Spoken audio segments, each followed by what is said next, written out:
Hey guys, we're going to do another Etegami watercolor tutorial today. Today we're going to be painting kumquats on that unusual washi that has to be affixed to index cards or postcards. So this is the reference image. It is of my mom's kumquat tree in the front yard, and I'm not doing an exact replica, but I am trying to take inspiration from it. So the materials I'm using in this tutorial are the washi that I used in a prior tutorial, and I've already affixed it to some index cards, so it's ready to go. If you don't have Etegami paper, you can check the description below for a full list of materials.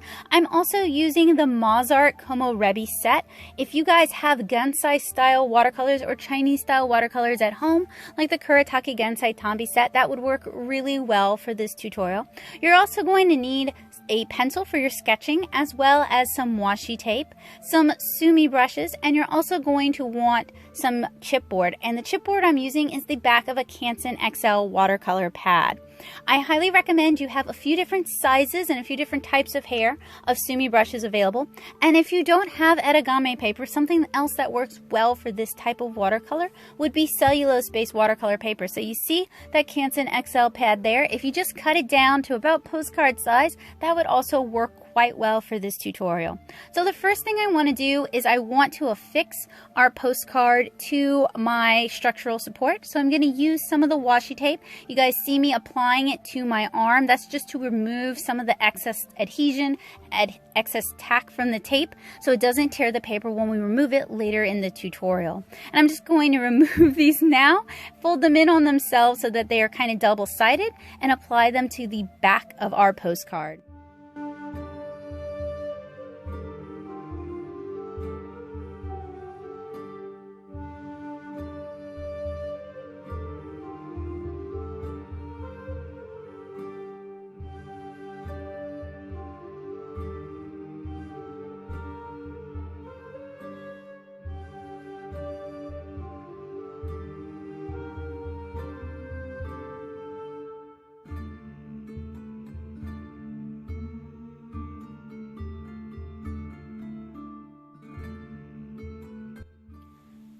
Just off camera, I have a laptop with my reference image on it. You don't have to work from this reference image. You can work from any image that you like, but you're welcome to paint this image as well.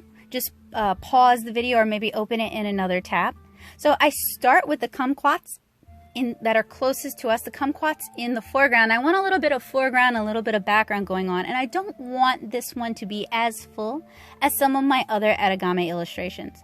So I'm sketching in some of the kumquats, the branches that they're on, as well as some of the leaves, just trying to create an attractive composition and make good use of the space.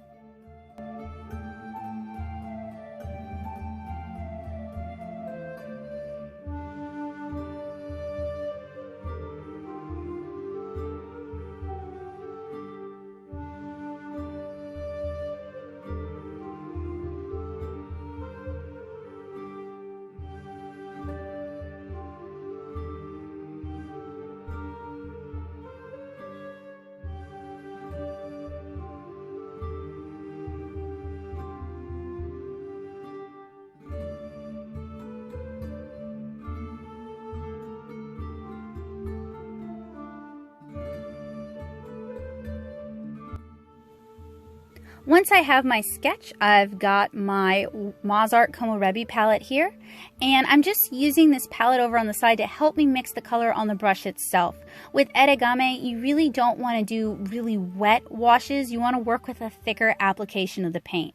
And I have a lot of other Etegami and watercolor tutorials here on this channel. If you're interested in learning how to use watercolor, now could be a great time to do so, since watercolor is a very relaxing, almost meditative art form. And what's beautiful about Etegami is that perfection is absolutely not needed. This is really more about painting from the heart, trying to express something that you actually feel. And it's also about just capturing what's wonderful about the season that you're painting your Etegami in. That's why I'm painting these kumquats. They happen to be out on the tree. And what I'm doing is I'm painting a background wash of ultramarine blue. Now with this particular Etegami paper, the washi on it, so that's like a rice paper, is very, very absorbent and it's very prone to bleeding. So another thing to keep in mind if you're working with traditional Etegami paper, there's loads of different types. So it is helpful to kind of do a little bit of research and figure out which one might be right for you. But there are some that are more absorbent, less prone to bleeding, and some that are very, very prone to bleeding. And this one is intentionally very prone to bleeding.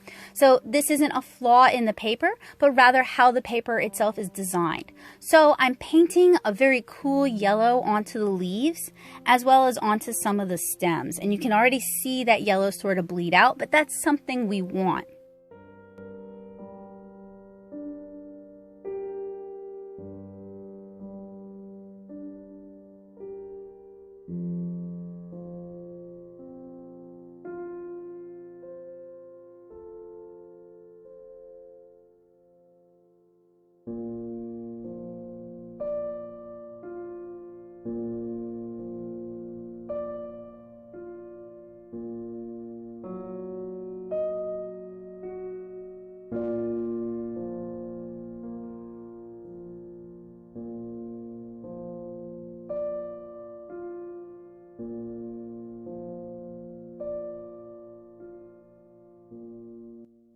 And to further emphasize, cannot talk today, I apologize.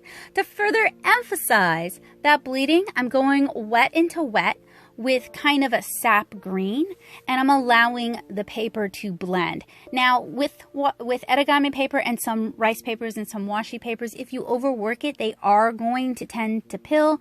They are going to tend to start to degrade. So you do want to be careful about that and not overwork it too much. This is really one of those things where immediacy and kind of paring down how much you apply is great. So I think this is an ideal sort of art form for watercolor beginners because it really captures just that simplicity, and you're not really trying to get a photo perfect image. You're really just capturing feelings and how things appear to be. And I think that can be a really accessible form of watercolor for people who just want to give it a try and they just want to have fun with it. So my leaves have been painted. I'm going to give it a chance to dry and then come back to it. Something else is this particular paper, especially since I ironed it on to index cards, it does tend to stay wet a little bit longer. But I'm also painting this in Southeast Louisiana where humidity tends to be kind of high anyway. So I wanted to add some darker shadows to the leaves. So I'm going in with a very cool blue. It would be azure blue in the Mozart palette. And I'm just adding some shadows to the leaves and to the stems, leaving a lot of that bright sunny yellow still available so it looks kind of sun-kissed.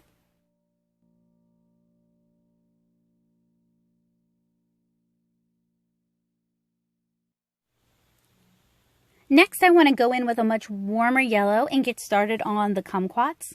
So I'm really trying to leave some of the white of the paper, and I'm using really circular strokes just to try and really capture the form of the fruit.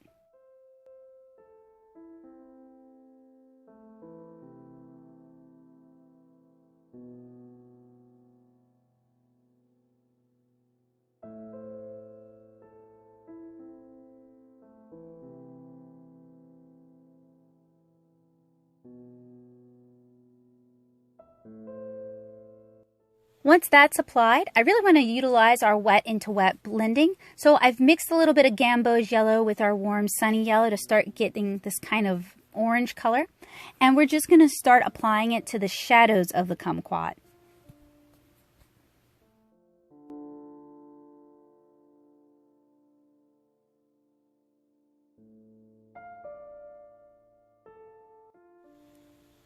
And while I wait for that to dry, I'm just going to re-emphasize the shadows on the leaves using a bit more azure blue.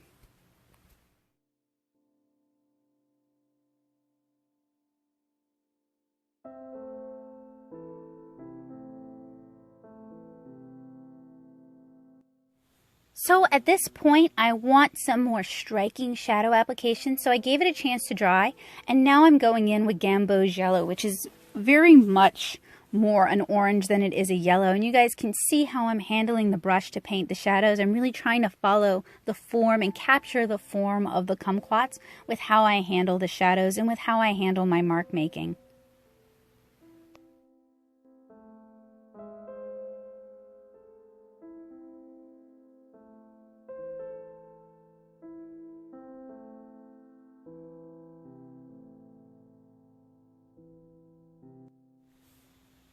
I also wanted to add a little bit more delineation to the sky, so I'm going back in with that ultramarine blue, and I'm going to kind of re-emphasize that by underlining some areas of the fruit. So just kind of like a shadow. But before I do that, I'm applying a little bit more of that sap green, just to kind of tighten up some of the shadows and re-emphasize things.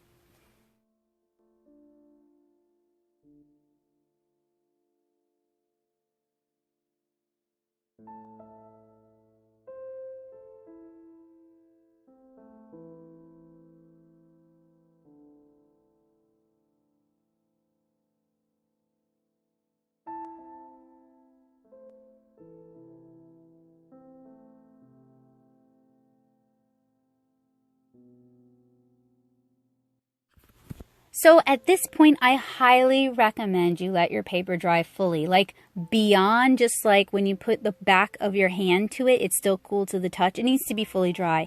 And with these washi papers, it can take a really long time for this to dry. So I went in and it wasn't fully dry, and my pigment ink started to blur into the rest of the illustration. Now, sometimes you might want this sort of blurry inking. Like maybe if you were painting cats, this could be a good way to capture the softness of the animal. But with these kumquats, the blurriness really just adds too much contrast, and it really just kind of grayed down the whole image. So I really wish I'd waited until it dried 100%. But you know, we often learn by making mistakes, and I'm still satisfied with how the piece turned out. I'm only pointing it out so that you guys can learn from my mistakes. So I'm using a Pentel Pigment Brush Pen. This is the extra fine one. I really, really love these brush pens. They've come up before in like my 2018 gift guide, and I use them frequently in like Inktober inking tutorials. These are a real mainstay for me. They're easy to use. There's no mess. There's very little cleanup. They handle almost like a brush, and they're just really fun to ink with. So if you have the chance to give them a try, I highly recommend doing so. Speaking of, I'm going to have all the materials that you guys need for this watercolor tutorial linked in the description below, and I'm also going to link some other watercolor tutorials that you guys might enjoy.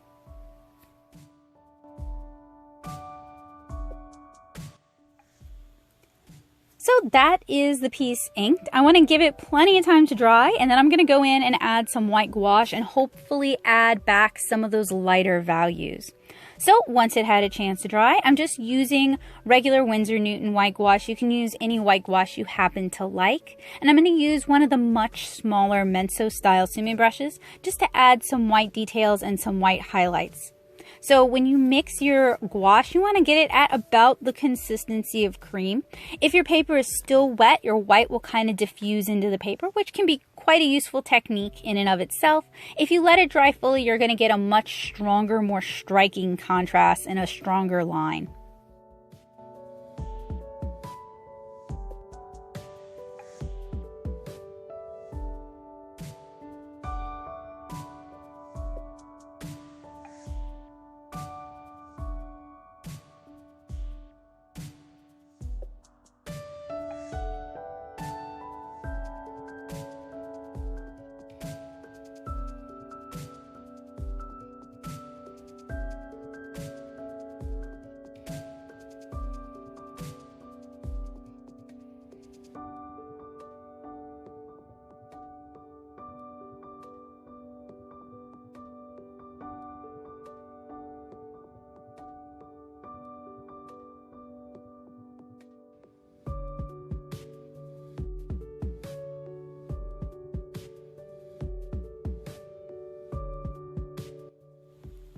Unusual for me, but a good reason to use waterproof ink for this. I decided to go back and add some more details even after I'd inked it. I just wanted to add some more blue and some more green contrast.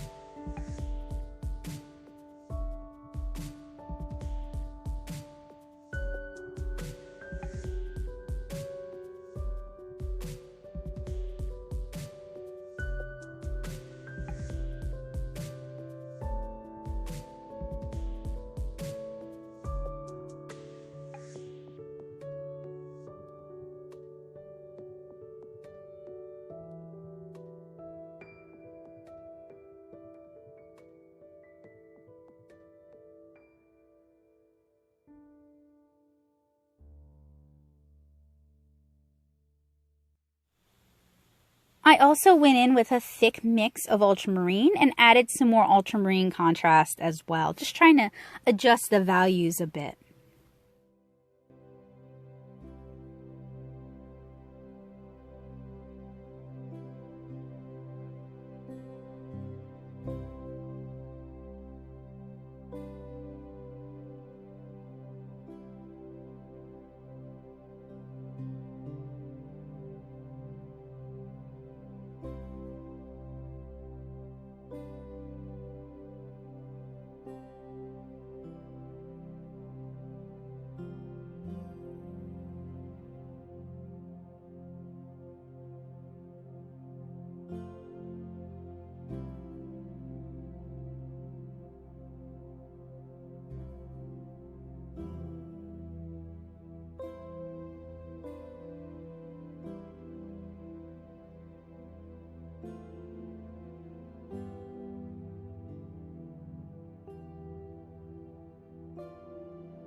So our Etegami illustration is just about finished. We just need to remove it from the structural support, and we're going to do that very carefully. This is such a wonderful art form. I've been painting these while I've been in Louisiana, kind of hunkering down during COVID-19, and I really look forward to having the chance to scan them and then mail them off to people. Hopefully it can just be like a little spot of sunshine in their day. This could be a wonderful activity to do with your kids, to do for a loved one, an elderly parent, or again, maybe with your children, and send them off to maybe the nursing home or to relatives who live far away. Because really, there's nothing quite like receiving an original piece of art, something that someone actually made for you to really brighten the spirits and tell you that they care. And Etegami is such an accessible form of watercolor. It doesn't have to be perfect. It doesn't even have to be that good. It just has to be from the heart and something you made. So that's one of the reasons I really love Etegami, and I encourage people to give this beautiful art form a try. Of course, I have other watercolor tutorials here on this channel. Everything from how to paint succulents to flowers to how to paint people, to even how to paint watercolor comic pages. So if you're interested in learning more about the art form and trying it yourself, stick around, consider subscribing, and check out my watercolor basics playlist and my quick and easy watercolor tutorial playlist. If you enjoy my art, I've been sharing my Etegami postcards over on Instagram at instagram.com/natosoup, and I've also been sharing sneak peeks of all my tutorials. So if you check out my stories, maybe you'll see something that's coming up on the channel really soon. I want to thank you guys so much for joining me. Hopefully this inspired you to pick up a paintbrush and begin painting yourself. My goal is to make the watercolor art form accessible to as many people as possible. So I hope you guys enjoyed this, and I hope to see you guys again really soon. Bye guys!